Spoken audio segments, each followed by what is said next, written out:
बिस्मिल्लाहिर्रहमानिर्रहीम।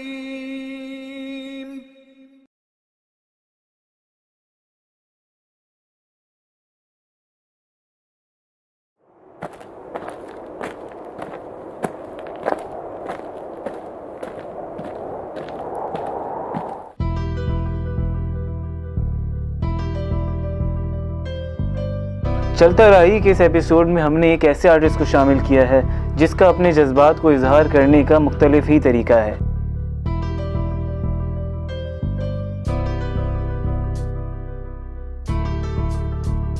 ये आर्टिस्ट खुद को संकी कहलाना पसंद करता है। जहां आजकल के नौजवान तरह तरह की मसरूफियात में अपना वक्त ज़ाया करते हैं, उस माहौल में संकी अपने जहन को किस तरह इस्तेमाल करता है और उसके क्या क्या शौक हैं जिनकी वजह से वो जाना जाता है, उसी से चल के पूछते हैं।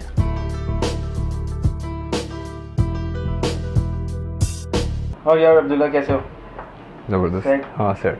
यार मुझे तुम्हें पता है मैं किस काम से आया हूँ यहाँ पे तुमसे बातचीत करने आया हूँ। तो मुझे बताओ कि ये जो तुम्हारा शौक है, मतलब एक काम तो तुम कर नहीं रहे हो, इतना ज़बरदस्त किस्म के तुम आर्टिस्ट हो, ग्राफिटी भी कर रहे हो, फ्री स्टाइल जंपिंग भी कर रहे हो, ऊपर से तुम अब ये डिज़ाइनिंग का काम भी तुमने शुरू कर दिया है। तो इसको इन तीनों चीज़ों को लेके कैसे जा रहे हो तुम? और सबसे पहले तो मुझे ये बताओ कि इन सब चीज़ों की शुरुआत कैसे हुई? शुरुआत बिल्कुल अगर स्टार्टिंग से बताऊँ तो इस तरह हुई थी कि अच्छा मेरा ये है कि मैं अपनी फैमिली में इकलौता लड़का हूँ, बाकी सारी मेरी बहन है। तो बिल्कुल स्टार्टिंग से मेरा कुछ लड़कियों से इतना क्या मतलब हमारी क्या ऐसी कॉमन एक्टिविटीज़ होंगी जो हम करें। तो मैं कभी कंप्यूटर पे और कभी इन चीज़ों में। तो मेरी एक सिस्टर हैं, वो उन्होंने ज़ूलॉजी पढ़ी है उसमें कॉलेज में भी और यूनिवर्सिटी में भी मास्टर ज़ूलॉजी में किया है। तो वो जितनी अपनी ड्राइंग्स बनाती थी प्रैक्टिकल जर्नल्स, तो वो जब चेक हो जाते थे तो उसके बाद वो उसे कील मार के रिजेक्ट कर देते हैं, तो वो आप यूज़ नहीं कर सकते। तो वो मुझे दे देती थी। तो मैं जब था 3-4 क्लास में उन्हें कॉपी करता रहता था बैठा हुआ, कभी कबूतर बना रहा हूँ, कभी ये चीज़ें, कभी लिजर्ड, कमीलियंस, ये सब कुछ। तो 4 क्लास में मेरी ठीक ठाक स्केचिंग हो रही थी। अच्छा फिर उसको जब मैंने कंटिन्यू किया, उस वक्त था मैं 9 साल का, कोई 8-9 साल का। जब मैं ऐसे कोई 12-13 साल का हूँगा तो एक मूवी आई थी यू गॉट सर्व्ड, जो अभी जिसको देख देख के सभी स्टेप अप और पता नहीं क्या क्या आ गए। लेकिन यू गॉट सर्व वो पहली मूवी थी जिसमें बी बॉइंग, ब्रेक डांसिंग और उनके स्टूडियो में फुल ग्राफिटी हुई हुई थी आगे पीछे, ये वो ग्राफिटी के आर्टिस्ट भी थे उनके क्रू के अंदर ही। तो उस टाइम तो समझ ही नहीं आई क्या था, कोई बंदा सर पे घूम रहा है, कोई ये कर रहा है, वो कर रहा है। तो मैं बोलता था यार ये क्या। अब उस वक्त इतनी नॉलेज भी नहीं थी कि यार सर्च इंजन भी इतने नहीं थे, तो पता नहीं था कहाँ इस चीज़ को देखें। खैर यूट्यूब था उस ज़माने में, तो कुछ चीज़ें मैंने ख़ुद ही अपनी तरफ से लिख के देखी कि क्रेज़ी डांसिंग ये वो सब करके।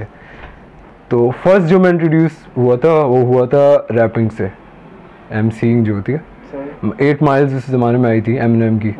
और फर्स्ट जो मैंने आर्टिस्ट बिल्कुल सुना था वो डॉक्टर ड्रे, और ये पूरा NWA है, वेस्ट कोस्ट जो है, इससे मैं इंट्रोड्यूस हुआ था। फिर उसके कोई 1 साल बाद मुझे पता चला था कि बी बॉइंग कोई चीज़ होती है।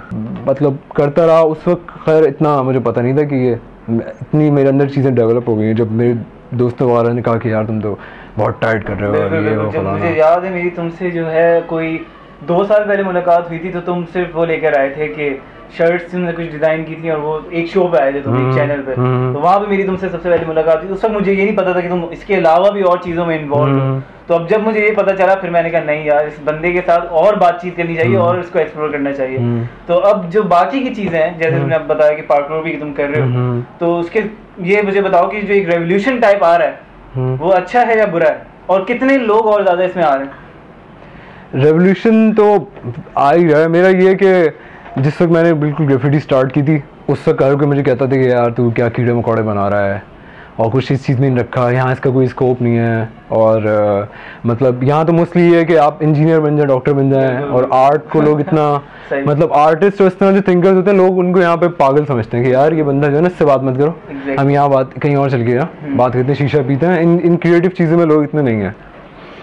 तो खैर मैंने फिर वो करता रहा, मैं चुपचाप करता रहा, तो बहुत ठीक ठाक था। उसमें अचानक से रिस्पॉन्स आने लगा। तो अच्छा, उससे कुछ जब मैंने ग्रेफिटी स्टार्ट की होगी 2006 में, उसके कोई 6 मंथ्स बाद मैं बना चुका था 200-300 ये जो ग्रेफिटी के जो पेपर पे हम एक पूरी ड्राइंग बनाते हैं ना, जो लेटर्स बनाते हैं, उसको कहते हैं piece. It's also short for masterpiece, लेकिन वो जो पूरी आप एक ड्राइंग कर लेना ग्रेफिटी, उसको पीस कहते हैं। तो कोई 6-7 महीने बाद मैंने कहा यार अब मुझे नहीं पता कि where to go from here. तो उस वक्त मेरी सिस्टर है मरियम, उसने मुझे एक छोटी सी कहानी सुनाई। उसने कहा कि अगर तुम इसमें कंफ्यूज हो ना कि तुम्हें अब क्या ही करना है, तो वो कहानी ये थी कि 2 बंदे एक गांव में गए होंगे। अच्छा, दोनों को जूतों की ज़रूरत पड़ी, गांव समझ लें टाउन समझ लें। तो एक बंदा गया टाउन में, जूते ढूंढता रहा वो घंटों, उसे पता चला यहाँ कोई जूतों की दुकान नहीं है, तो वो टाउन छोड़ के चला गया। और दूसरा बंदा भी जूते लेने गया, उसने देखा कि पूरे टाउन में कहीं जूतों की दुकान नहीं है, तो उसने अपनी शॉप खोल ली वहाँ पे। तो जिस चीज़ का जो लोग कहते हैं कि यहाँ स्कोप नहीं है क्योंकि वो यहाँ नहीं है, तो यहीं तो उसका सबसे ज़्यादा स्कोप है क्योंकि वो ये चीज़ यहाँ है ही नहीं। सही। उस तो बहुत पॉइंट की बात की है तुमने। हाँ, इस बात से मैं बिल्कुल एग्री करता हूँ। हाँ, तो उससे जो मेरा अचानक से दिमाग खुला, मैंने कहा हाँ यार चलो, maybe I am not making any money from graffiti, लेकिन अब पता नहीं ये चीज़ आगे जाके कहाँ चले जाए। तो फिर मेरा एक बहुत पक्का दोस्त है अदनान, उसका एक भाई है, उसने कहा कि यार इसी दौरान जब मैं ग्रेफिटी कर रहा था, तो मेरे वो स्कूल फ्रेंड है वो बहुत सपोर्टिव, तो उन्होंने कहा कि यार ये मेरा भाई है, इसको तो अपने साथ लगा लो, ये ना इधर उधर घूमता रहता है। मैंने कहा अच्छा, मैंने उसको अपनी स्केच बुक दे दी। और 2-3 दिन बाद उसने कहा कि यार ये जो है ना, इसको तुम बी बॉइंग पार्कोर वगैरह भी करा दो, तो इसका ना इधर उधर चीज़ों में लगा रहता है, टीवी देखता रहता है, ये कुछ अच्छी चीज़ में लग जाए। अब जब मैंने उसको 3-4 दिन उसको बी बॉइंग वगैरह सिखाई है, तो पता चला कि वो अपने साथ ना पूरी टीम ले आया, छोटे छोटे बच्चे, 13-14 साल के बच्चे होंगे। तो मैंने कहा ये कौन है? उसने कहा मेरे क्लास फेलोज है, मैंने आपको इनको सब उल्टी सी चीज़ें दिखाई थी, तो ये लोग जो है ना अब बड़ा इससे इम्प्रेस हो गए। तो अब वो जो मेरे बी बॉइंग क्रू है उसका नाम है अननोन क्रू। हाँ, they are right now they are the best B boying crew in Pakistan.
यहाँ के जो पायनियर्स हैं ग्राफिटी में, उसमें मैं फिलहाल सिर्फ तुम्हें ही जानता हूँ। मेरा भी इतना कोई एक्सपोजर लेवल इस मामले में यहाँ पे पाकिस्तान में नहीं है। तो अभी जैसे तुम बता रहे हो कि और भी तुम्हारे अलावा लोग हैं, तो उन्होंने तुमसे पहले शुरू किया था या तुम्हारे बाद आए तुम्हें देख के?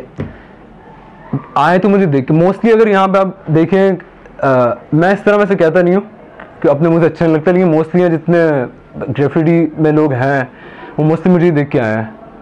तो उससे पहले मुझसे पहले काफ़ी लोग जानते थे ग्राफिटी के बारे में, लेकिन यहाँ एक हमारा एक इस ग्राफिटी में नहीं, वैसे हमारा एक नेशनल बिहेवियर है हर चीज़ के बारे में कि फॉर एग्जांपल तुम्हें कोई नई चीज़ पता चलती है ना, तुम्हें नहीं किसी को भी नई चीज़ पता चलती है, तो वो कहते हैं कि यार ये चीज़ जो मैं देख रहा हूँ ना, ये कोई आके मुझे सिखा दे। समझ रहे हो? छोटी बात बताता हूँ, एक्स गेम्स जो है उसमें वो स्केट बोर्डिंग कर रहे हैं, BMX चला रहे हैं, ये वो मैं BMX भी चलाता हूँ। तो वो हमारे ये होता है कि यार एक्स गेम्स देख लिए, ये चीज़ देख ली, ग्राफिटी देख ली, बी बॉइंग, अच्छा कोई और टैटू मेकिंग देख ली, या कोई और बड़ी क्रेजी सी चीज़ देख ली जो फ्री स्टाइलिंग होती है फुटबॉल पे और दूसरी चीज़ों में, तो यार ज़बरदस्त चीज़ है, लेकिन यहाँ कोई करता ही नहीं है। तो बस यहाँ कोई करता नहीं है तो इसको साइड में कर दो। मतलब लोग यहाँ पे ना हीरोज़ को ढूंढते हैं, कोई खुद वो उस लेवल पे नहीं आना चाहता कि यार चलो मैं इसको स्टार्ट करता हूँ, मैं स्टार्ट करूँगा, मुझे देख के दूसरे लोग आएंगे। तो मुझसे पहले लोग सिर्फ जानते थे कि हाँ यार ग्राफिटी है, हमें पता तो है, लेकिन अब यहाँ कोई करता ही नहीं है। तो बस छोड़ो, बेकार चीज़ है यहाँ पे। हाँ कोई मतलब मुझे लोगों ने इतना तक बोला है कि तुम्हारी शादी नहीं होगी। तो उस वक्त मैं 16 साल का, मैंने कहा भाई मैं 16 साल का हूँ, तो मेरी शादी कहाँ से ले आया भाई। अब मैं माशाल्लाह इस लेवल पे हूँ कि इस साल मार्च में मुझे एक इन्विटेशन आया था थ्रू फेसबुक। न्यूयॉर्क का एक क्रू है, बियॉन्ड मैनकाइंड क्रू, और अच्छा उनका जो ये क्रू स्टार्ट हुआ था 1991 में, जब मैं 1 साल का था। क्वींस में स्टार्ट हुआ था, क्वींस न्यूयॉर्क में। तो फेसबुक पर भी देखो तो संकी किंग BM के लिखा होता है मेरे नाम के साथ। तो BM के बियॉन्ड मैनकाइंड क्रू है, तो ये उसका जो लीडर है उसका नाम है स्मैंड, उसका ग्राफिटी नेम जो है SMEND। वो 25 साल से ग्राफिटी कर रहा है, और उसने मेरा काम देख के मेरे पेज के थ्रू मुझे इनवाइट किया कि जॉइन BM के। और अभी right now I am the only person in Pakistan who represents BM के। तो मेरा शुरू से ये रहा है कि क्वालिटी ओवर क्वांटिटी। मतलब मेरे पेज को बने में 2 साल हो गए, लेकिन ये कहते हैं कि यार आपके तो अभी 3000 लाइक्स हैं। तो तुम यहाँ से इस तरह से कोई टूर नहीं हो रहे तुम्हारे इंटरनेशनली? तुम जाके वहाँ पे खुद ही ऑन स्पॉट रिप्रेजेंट करो पाकिस्तान को? कर सकता हूँ, लेकिन सीन ये कि देखो मुझे ग्राफिटी पता चली थी 2006 में, ठीक है। मैंने अपनी फर्स्ट वॉल जो पेंट की थी ना, ये जो पीछे है मेरे कमरे में, ये मैंने की थी 2010 में। अच्छा, अब मैंने इन 4 साल में क्या किया कि बिल्कुल ही जब मेरी सिस्टर ने वो मुझे कहानी सुनाई थी ना, तो मैंने बड़े एक लिस्ट लिखी पूरी कि यार ग्राफिटी का यहाँ पे क्या सीन है और क्या यहाँ हो सकता है। तो यहाँ पे कोई भी सीन नहीं था। तो अगर तुम मेरी बायो पढ़ो विकीपीडिया पे कहीं, तो बिल्कुल मेरे पूरी एक लिस्ट है, फर्स्ट एवर आर्टिस्ट ये, फर्स्ट एवर आर्टिस्ट ये, फर्स्ट एवर ग्राफिटी जिसने ये किया वो किया वो किया। वो इसलिए कि मैंने जो पूरी लिस्ट बना ली थी ना कि यार ये नहीं हुआ हुआ, ये नहीं हुआ हुआ, ये नहीं हुआ हुआ। तो मैंने कहा कि अब इसको स्टेप बाय स्टेप फॉलो करता हूँ, बजाय इसके कि मैं अभी दूसरे लड़कों की तरह स्प्रे कैन लेके चले आऊँ, लिख दूँ संकी किंग हर जगह और प्रिंस संकी। वो एक अजीब सा ट्रेंड नहीं है कि लोग अपने टैलेंट और उस पर काम नहीं करते, लेकिन जो है इस तरह से कर देते हैं कि आउटर पे ज़्यादा फोकस करते हैं। तो फिर मैंने 3 ग्रुप्स बनाए थे फेसबुक पे, जो अभी तक they are the only groups in the world on any website और एनी कहीं भी आप ढूंढ लें। Graffiti in Pakistan, graffiti and street art in Pakistan, B boying in Pakistan, parkour in Pakistan. ये मैंने बनाया था 2007 में मेरे ख्याल से। तो ये 3 ग्रुप्स ऐसे हैं कि अभी जब स्टार्ट किया था तब तो मुझे कुछ नहीं पता था क्या रिस्पॉन्स आएगा। अभी ऐसा है कि बी बॉयज़ और ये ग्राफिटी आर्टिस्ट, ये वो गुजरावाला, मुल्तान, ये फलाना फलाना, वो वर्ड ऑफ माउथ इस तरह फैला है कि अच्छा। उसके बाद से मैंने अपने स्नीकर का काम शुरू किया। अच्छा, मेरा ये है कि I was the first graffiti artist to go do live graffiti on any live show. I'm the only graffiti artist in Pakistan who represented graffiti, b-boying, parkour on an international level. उसके बाद एक बहुत one of the top communities हैं parkour generations, दुनिया में, parkongenerations.com, उन्होंने मेरा एक इंटरव्यू लिया था। ये अच्छा मेरी क्लोथिंग लाइन, माई स्नीकर लाइन, मैं जो ये गैजेट कवर्स बनाता हूँ, ये सब जितनी मेरी कस्टमाइजेशन है ना, अच्छा I am the only graffiti artist यहाँ पे जो कस्टम वर्क करता है पूरा, स्नीकर्स और कवर्स पे वो बनाना। मैं एक चीज़ दिखा रहा हूँ, जैसे फॉर एग्जांपल ये है, ये मैंने शायद अफरीदी बनाया था एक कवर पे। ये आईफोन का केस है। ये बनाया था। कैसे बनाया, किससे बनाया ये? Spray paint, acrylic paint, spray paint, stencil काटे थे मैंने 3 इंच के। तो एक कवर बनाने में तुम्हें कितना टाइम लग जाता है यार? 2-3 घंटे तो लगते हैं। फिर मैंने ये अपने मेरे पुराने जोन के फ़ोन थे, उस पर मैंने ये बैटमैन बनाया था एक पे। ये एक पे ये देखो, एक पे ये बेन बनाया था। मैं तो सोच भी नहीं सकता यार बनाने का ये। बनाने बैठूंगा तो कुछ और ही ना बन जाए मुझसे। हाँ, ये मैंने इस तरह करके बनाया था। एक जगह एक इवेंट में लाइव ग्राफिटी की थी, लाइव ग्राफिटी इन पब्लिक। तो बाहर तो ये बहुत कॉमन है, इसको भी मैंने एक तरह से एक पायनियर कर दिया कि यहाँ पे किसी आर्टिस्ट ने अभी तक लाइव ग्राफिटी, लाइव पेंटिंग मतलब इस पब्लिक इवेंट में यहाँ नहीं की। ये मैंने कोई 1 साल पहले बनाया था। ये पूरी इलस्ट्रेशन जो है कायद आज़म की, मैं इनसे बहुत इंस्पायर हूँ, कायद आज़म से। तो ये मैंने लॉन्च किए थे। तो ये भी फर्स्ट स्टिकर आर्ट एक तरह से मूवमेंट जो मैंने स्टार्ट की थी, तो जैसे ये निकाली थी। तो बताया कि तुमने लाइव ग्राफिटी की, वहाँ पे जो ऑन लोकेशन जो ऑडियंस थी तुम्हारी, जो तुम्हें देख रही थी उसको काम करते हुए, उनका रिएक्शन क्या था? उनका क्या वो मतलब यूं थे, यार क्या हो रहा है, आके पूछे थे अंकल क्या कर रहे हैं, बेटा आप क्या कर रहे हैं। कि वो जिन लोगों को पता था वो तो बोल रहे थे यार हम तो मतलब वी नेवर एक्सपेक्टेड कि हम यहाँ एकदम से एक इवेंट में आएंगे, चलते हुए यहाँ ग्राफिटी हो रही होगी। एक बड़ी पॉइंट की बात है जिससे बड़े 3-4 चीज़ें खुल जाएंगी, जो मैंने अपने एक्सपीरियंस से देखी है। यहाँ ये कि हम लोगों ने आपस में ना लोगों को लेबल किया हुआ बहुत।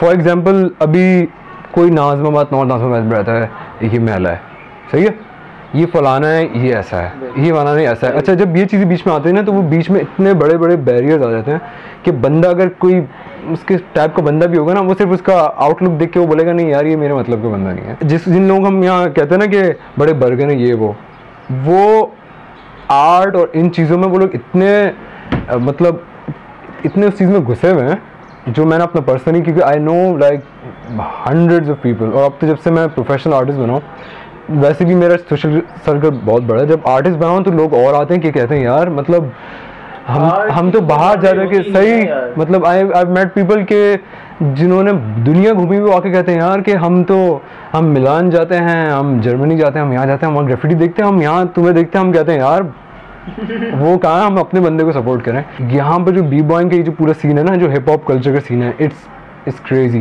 पार्कों का सीन बहुत ज़बरदस्त है माशाल्लाह से। बस उसको ज़रूरत क्या है कि ये जो हमारे अंदर एटीट्यूड है ना लोगों में कि यार एक बंदा बोले, तुम बोलो कि यार अब्दुल्ला वो देख बंदा क्या ज़बरदस्त बी बॉइंग कर रहा है, मैं बोलूँ अरे मैं इससे अच्छी कर सकता हूँ। अब बजाय इसकी कि मैं उस बंदे से मिलूँ, उससे मिलूँ, यार आप कौन है, क्या करते हैं, अच्छा let's meet some time, you teach me something, I will teach you something, इस तरह करके। यहाँ ही होता है कि यार अरे मेरा एक दोस्त है फलाना सलमान, वो तो इससे अच्छा करता है समझ लो। इस तो वो जहाँ इतने सालों से जो हमारा बिहेवियर, जहाँ वो चीज़ें मिल सकती है ना एक जगह, जो बहुत सारे क्रूज यहाँ बन सकते हैं, जो हम एक इंटरनेशनल लेवल पे आ सकते हैं, वो चीज़ पे वो एक तरह से ना स्कैटर हुई है हर जगह। ये इस तरह का सीन है। तुम अलग तरह से लेकर आए ना, कुछ के लोगों को एक पॉजिटिव मैसेज दो। अब लोग तो वही गालियां लिख देंगे, ये लिख देंगे, ये हकीम साहब के पास चले जाएं, अपने ये वाले मसले हल करवा लें। लेकिन तुमने ये वाला खास तौर पर ये वाला रिमेंबर मी का कायदे वाले स्टिकर निकाल के लोगों को एक सोच दी।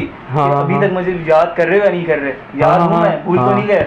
हमारा ये कि वी ओनली क्या कहना चाहिए, we only prefer Quaid Azam on the currency. बिल्कुल। जब तक वो कहते हैं ना, जब तक चच्चा जेब में भतीजे को कोई नहीं पकड़ सकता। लेकिन मैं जो इस तरह से सोचता हूँ कि यार जिंदगी का कुछ नहीं पता, तो मैं यहाँ जो चीज़ें छोड़ के जा रहा हूँ ना, अगर मैं कल भी मर जाता हूँ ना, तो जितने लोग जानते हैं ना संकी को और जितने लोगों ने मुझसे सीखा है, वो इस चीज़ को आगे लेके जाएंगे। अब मेरे को अपने बच्चे तो नहीं है इस बात पे यार। हाँ, ये तुमने बहुत जबरदस्त। हाँ, अब मेरे अपने बच्चे तो नहीं जिनको मैं बोलूँ जा बेटा मेरी लेगेसी को आगे लेके जा, लेकिन मेरे जो स्टूडेंट्स हैं उनको पता है कि मैं किस लेवल पे हूँ। और मैं शुरू से मतलब मैं इस चीज़ में नहीं हूँ कि मैं बहुत एरोगेंट हूँ या मैं लड़कियों के पीछे रखता हूँ। मैं मेरा शुरू से इस सीन में है कि यार ये चीज़ें टाइम पे अच्छी लगती हैं। हमारे यहाँ जो लोग हैं वो मैंने ज़्यादातर देखा है इस चीज़ के लिए रेडी नहीं होते। वो चाहते कहते हैं यार बच्चे भी अभी आ जाए, गाड़ी भी अभी आ जाए, ये चीज़ें भी अभी आ जाएँ।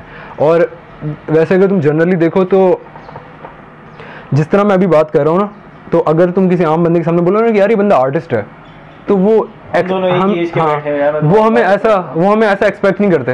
वो कहते हैं कि यार अरे होंगे कोई अमीर बाप के बच्चे, होंगे कोई बिगड़े हुए वो। अब मैं इस लेवल पे बैठा हूँ कि मैं मतलब ऐसी चीज़ें कर चुका हूँ, अल्लाह का शुक्र है। और मैं ये कहता हूँ कि यार मुझे जो कुछ बनाया ना अल्लाह ने बनाया है, मैं कुछ भी नहीं हूँ, सही है। मुझे जो कुछ दिया है अल्लाह ने दिया है। और मैं ऐसी बात मैंने कभी किसी इंटरव्यू में कही नहीं है, लेकिन मैं इस तरह बताऊँ, मैंने अपने जो ये पूरा प्रोसेस गुजारा है ना कि मैंने लोगों के लिए इतने फ्री काम किए हैं। मैं पैदल चलाऊँ घंटों कि मेरे पास किराए के पैसे नहीं होते थे। और मैं मेरी जो फैमिली है दे अच्छे खासे, हम लोग बहुत अमीर नहीं है लेकिन ठीक ठाक है हमारे पास पैसे। लेकिन मैं इस शर्म में कि यार अभी मैं 18 साल का हो गया हूँ, मुझे इनसे पैसे नहीं मांगना पड़े, मुझे इनसे रक्शे के लिए भी 50 रुपये नहीं मांगना पड़े। समझ रहे हो वो बात? तो वो इस तरह लोग कहते हैं ना कि यार अल्लाह ने हम पे आजमाइश डाली हुई है। भाई हमारी क्या औकात है कि अल्लाह हमें आजमाए, वो अल्लाह हमें सिखा रहा होता है। और ये तो इंटरव्यू तो पूरा ग्राफिटी पार्कोर इसके ऊपर है, लेकिन जो हर बंदे की, तो अगर तुम रूट पे जाओ ना, जितने बड़े बड़े आर्टिस्ट हैं, बिल गेट्स हैं, ये लोग फलाना, हर बंदे की रूट ही होती है। तुमसे यही बात सुनना चाह रहा था कि आर्टिस्ट जो तुम्हारा सेंस बना है वो किस वजह से बना। तो अब मुझे समझ आ गया कि तुम जो जिस प्रोसेस से गुजरे हो ना, तो मैं बिल्कुल समझ सकता हूँ। अच्छा यार अब्दुल्ला, अब हमने तुम्हारी ज़िंदगी की 2 मसरूफियात तो डिस्कस कर ली हैं। हमने ग्राफिटी डिस्कस कर ली तुमसे, हमने तुमसे पार्कोर डिस्कस कर ली। अब हम आ रहे हैं तुम्हारी इस डिज़ाइनिंग की तरफ, जो तुमने जो मर्चेंडाइजिंग शुरू की हुई है, जिसमें तुम स्टिकर डिज़ाइन कर रहे हो, शर्ट डिज़ाइन कर रहे हो, रेवोल्यूशनरी जो एक तुम प्रोसेस से गुजर रहे हो, उसके बारे में अब तुम क्या बताओगे? यार ये एक जोक से शुरू हुआ था ये पूरी चीज़ जो है ना। अच्छा। अगर तुम्हें बिल्कुल सीरियसली बताओ। वो था ये कि मेरे कुछ 3-4 दोस्त थे। अब वो खैर कोई इंग्लैंड चले गया, कोई कहीं कहाँ चले गया। हम लोग साथ मिलकर ग्राफिटी की बातें करते थे, ग्राफिटी करते थे। एक दिन ये हुआ कि यार फैब्रिक पे सबसे अच्छी कौन ग्राफिटी कर सकता है। अच्छा उस वक्त तो कख नहीं पता था मैं कि ग्राफिटी पे होता क्या है। मैं तो आगे वो टेम्पो मार्कर लेके, तो फिर मेरा एक दोस्त है, उसने एक शर्ट कोई बनाई थी, तो उसने कहा यार वो कोई ये फैब्रिक मार्कर्स होते हैं, इनसे होता है और ये इतनी देर में सूखते हैं, फिर पीछे से आप इस्त्री कर दें, यही करके होता है। मैंने कहा अच्छा। फिर हुआ ये कि एक शॉप थी जमजमा में, उसमें मेरे एक दोस्त ने बात की, 4 दोस्त थे वो मेरा, कि हम यहाँ अपनी ग्राफिटी बना के मतलब शर्ट्स बना के रख सकते हैं। उसने कहा रख लो। तो हमने एक शर्ट बना ली उस सीन में कि सबसे अच्छी शर्ट कौन बनाएगा। मैंने पता नहीं 10 घंटे लगा दिए, और वो अब तो खैर बहुत जल्दी बन जाती शर्ट। उस टाइम मुझे पता नहीं था। अब मैंने उसको नीचे ज़मीन पे रखा और लगा पड़ा, पता नहीं मैंने हर पेंट लगा लिया उसके ऊपर, शर्ट के ऊपर। ये करते बहुत अच्छा रिस्पॉन्स आया उसका। अच्छा, और सारे दोस्तों में सबसे अच्छी शर्ट भी मैंने बनाई। तो मैंने कहा यार इसका इतना अच्छा रिस्पॉन्स मिल रहा है, मेरे जहन में नहीं था। फिर मेरे कुछ दोस्तों ने कहा यार मुझे ये शर्ट बना दो, मेरे अपने कुछ दोस्तों ने। तो मैंने डॉक्टर ड्रे, स्नूप डॉग वगैरह के स्टेंसिल काट के उनकी शर्ट्स पेंट कर दी। अब वो आहिस्ता आहिस्ता जब वो पहन के घूमे तो उन्होंने कहा यार लोग तो पूछ रहे हैं कौन बंदा है, कौन बना रहा है। और मैंने अपने कुछ दोस्त हैं उनके लिए भी बैग पे कुछ चीज़ें बना के दे दी थी। और हाँ, A4 पेपर पे मैंने ऐसे करना शुरू कर दिया था कि दोस्तों के नाम लिखता था ग्राफिटी में। अच्छा। और फेसबुक पर टैग कर देता था। अब इतना रिस्पॉन्स आया तो फिर मैंने इसको सीरियसली सर्च किया इंटरनेट पे कि क्या होता है। तो मुझे पता चला कि भाई स्नीकर आर्ट अलग है और जो शर्ट्स पे होता है एयर ब्रश से, ये सब चीज़ें अलग होती हैं। तो वो फिर करते वो अच्छा, मेरे जो नाम ये संकी है ना, ये इस तरह था कि 2004 में CS उस ज़माने में बहुत इन हुआ था। 2003-04 में उसमें मैं CS खेलता था, तो मैं बहुत पागलों की तरह खेलता था। तो मुझे हर कोई कहता था कि यार ये बंदा संकी है। ही वही था। हाँ, मैं भी उस वक्त यही कर रहा था। अच्छा, तो मेरा उस वक्त नाम ही संकी था। हाँ। तो मैं अपनी टीम का स्नैपर था, बस घुसते ही एस मारने वाला बंदा था। धड़ मार दिया। अच्छा, इस तरह स्टार्ट कर रहा हूँ कि ग्राफिटी के स्टिकर्स भी निकालूँ, ठीक है। तो जब आप कहीं भी इसको पेस्ट कर लें, वो एक लैपटॉप पे कहीं भी पेस्ट करें, वो आपको आर्ट नज़र आएगा। ये नहीं होगा कि फ़लाना हकीम साहब फ़लाना ये, मतलब मैंने, तुम यकीन करो, तकरीबन 400 से 500 स्टिकर्स सिर्फ रक्शे वालों को दिए और बस वालों को। कभी मैं सदर जा रहा होता हूँ, कंडक्टर को पकड़ा दिए। अभी मेरे घर के नीचे रिक्शा वाले खड़े होते हैं 50-50, मैं उनको कहता हूँ यार वो इन लोगों के, क्योंकि अड्डे वगैरह होते हैं, जब इनका पूरी शिफ्ट खत्म रहती है वो अड्डे पे सारे एक जगह रक्शे खड़े होते हैं। अड्डे में गया, पकड़ 100 स्टिकर 50 स्टिकर, वो लोग यार अरे यार कायदे आज़म का, अरे ये हमारा असली लीडर था भाई, कहाँ गया कायदे आज़म, इस तरह करके तो लोग अप्रिशिएट करते हैं। तो मैंने नीचे अपना वेबसाइट लिंक भी दिया हुआ है कि जो लोग सोशल मीडिया पे हैं वो मुझसे कांटेक्ट कर सकें इस वजह से। और कायदे आज़म इसलिए बनाया मैं कि यार वो एक आर्ट वर्क लगी कि हाँ यार एक अच्छी चीज़ देखने में कुछ अच्छा लग रहा है, ये नहीं है कि कोई उल्टी सीधी चीज़ें लिखी हुई हैं या कुछ आप रबिश देख रहे हैं।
तो यार ये मैंने ये हसन स्क्वायर का ब्रिज है। हाँ। जिस तरफ से आते हैं ना कि आप कारसाज से आ रहे हो, सिविक सेंटर है ना? हाँ, और आप उतरते हैं हाँ। नीपा की तरफ के लिए, तब का है। ये मैंने पेंट किया था 7 जून को इस ईयर हाँ। जब मेरी 22nd बर्थडे पे। अच्छा। रात को आके मैंने पूरा पेंट किया था। ये मेन पीस है, ये पूरा अच्छी तरह याद है मुझे। तो ये वाला जो है तुमने किससे, स्प्रे पेंट से किया? हाँ, स्प्रे पेंट से किया था पूरा।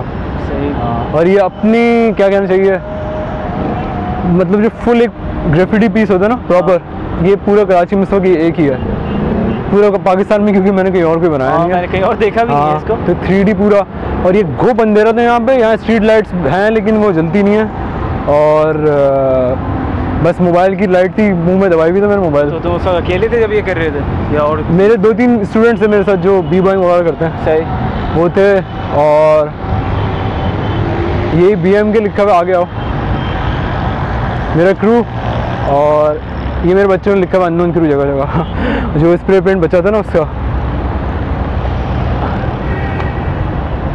अब तो खैर यहाँ ये इनर डेप्थ नज़र आ रही है मुझे इसमें। हाँ, फुल गो अंधेरा था, कुछ नज़र नहीं आ रहा था, हल्की हल्की रोशनी थी, लाइट भी गई हुई थी लागे की एवोल्यूशन। हाँ बस सही ला के मैंने लिख दिया संकी। मैंने कहा यार कहीं तो हमें आर्टिस्ट को कहीं कुछ एक्सप्रेस करने देते नहीं है। इस वाले में तुमने फिलिंग की हुई है, बाकी हाँ, नहीं की? बाकी भी नहीं की, जल्दी जल्दी में की थी क्योंकि यहाँ पुलिस वगैरह ये वो।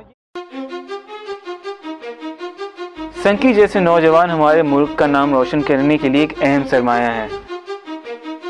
इन जैसे पुरजोश नौजवानों को हमें फ़रोग देना चाहिए ताकि इस तरह की दिलचस्प और मुनफरद चीज़ें देखने को मिलती रहें।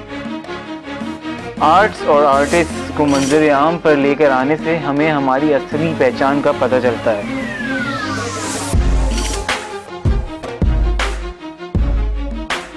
आज का चलता राही का सफ़र यहीं तक।